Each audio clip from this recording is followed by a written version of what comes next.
Imagine a time of great oppression where an entire nation is enslaved, their newborn sons marked for death. A desperate mother, torn between fear and faith, makes a decision that changes history. This is the story of Jochebed, the mother who defied a king to save a deliverer. Picture this. You are a mother living under the rule of a ruthless king, and the very life of your child is at stake. You have heard the cries of other mothers, the wailing in the streets as soldiers rip newborns from their arms, casting them into the merciless waters of the Nile. Every knock at the door, every distant cry sends a shiver of terror through your spine. You hold your infant closer, praying that somehow, some way he will be spared. But how? How do you hide a growing baby in a world where an empire seeks his death? How do you protect him when the most powerful ruler in the land has declared his fate? One woman, one brave mother, made a choice that would not only defy a king, but change the course of history.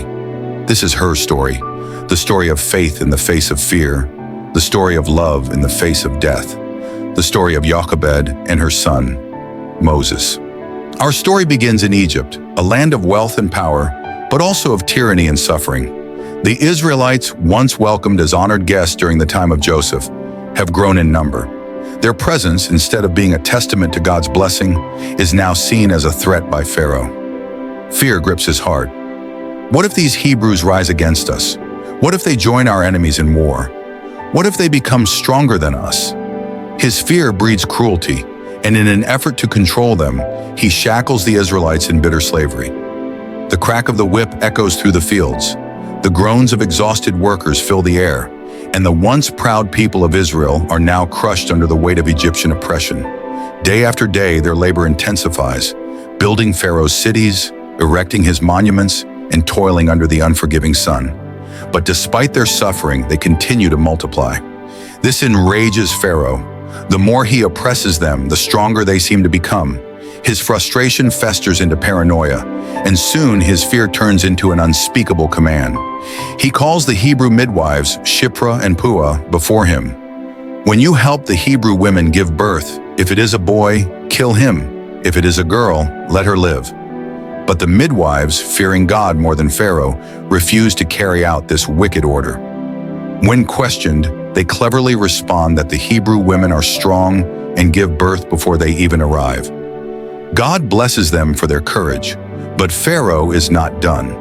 If the midwives will not comply, he will take matters into his own hands. Pharaoh issues a decree that sends terror rippling through the Hebrew community. Soldiers march through the streets, seizing newborn boys from their mothers' arms. Wails of grief echo as helpless parents watch their children thrown mercilessly into the Nile, their tiny cries swallowed by the rushing current. The river, once a source of life, now becomes a graveyard for the innocent. Imagine the horror! Mothers clutch their infants, pressing them tightly to their chests. Fathers stand powerless, their hearts heavy with grief. The Nile, once a life-giving source, now carries the lifeless bodies of their children. But among them is a woman of courage, Jochebed. She refuses to surrender to despair. She will not allow her son to become another victim of Pharaoh's cruelty.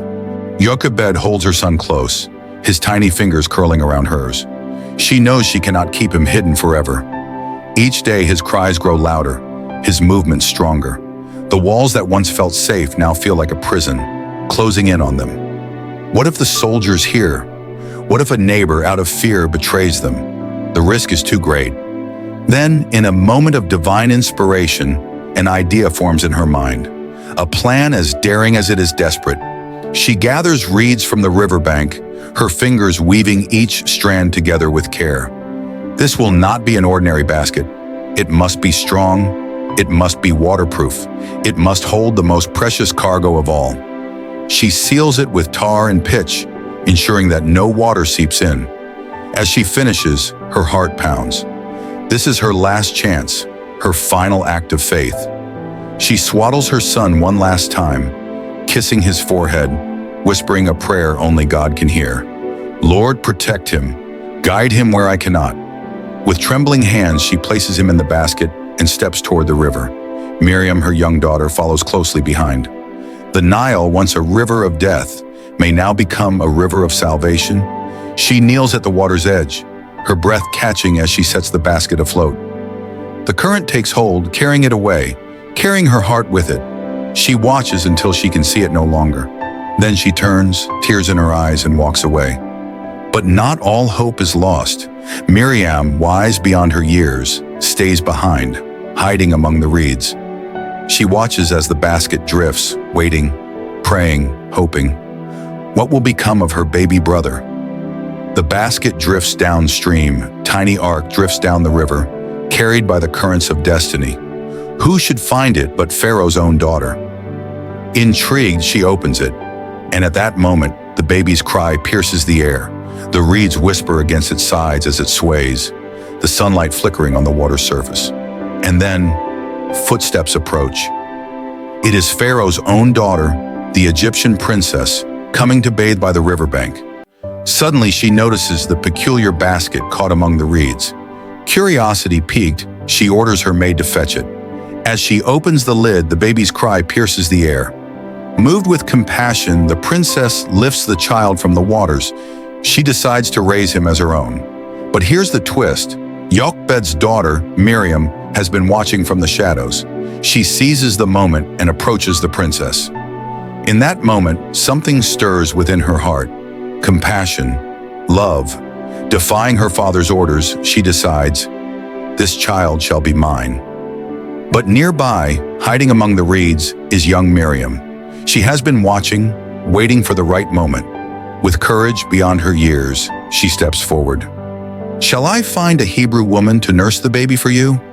And just like that, the princess nods, and in an extraordinary turn of fate, Jochebed is reunited with her son, not as his mother, but as his nurse. Imagine the overwhelming joy and relief.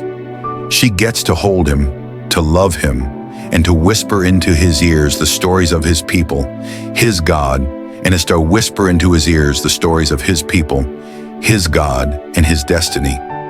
But who was this child? None other than Moses, the one who would one day stand before Pharaoh and declare, "Let my people go." The one who would lead an entire nation out of slavery, part the Red Sea, and receive the 10 Commandments. And it all started with a mother's unwavering faith. Jochebed's story is one of faith in the face of fear, of trusting God even when the future is uncertain. Perhaps you're facing an impossible situation today. Remember, just as God had a plan for Moses, He has a plan for you. She had every reason to believe her son's fate was sealed, yet she chose to trust God beyond what she could see. And because of her faith, her son was not only saved, but destined to be the great deliverer of Israel. Mothers, fathers, and dreamers, this story is for you. Sometimes we find ourselves in situations where hope seems lost, where the odds are stacked against us. But Jochebed's faith teaches us one thing: God has a plan, even when we cannot see it. If you found this story inspiring, don't forget to like, comment, and subscribe for more biblical insights and stories of faith. Until next time, stay blessed. Perhaps you're facing an impossible situation today. Remember, just as God had a plan for Moses, He has a plan for you. The very things that seem to be against you might just be working for your deliverance.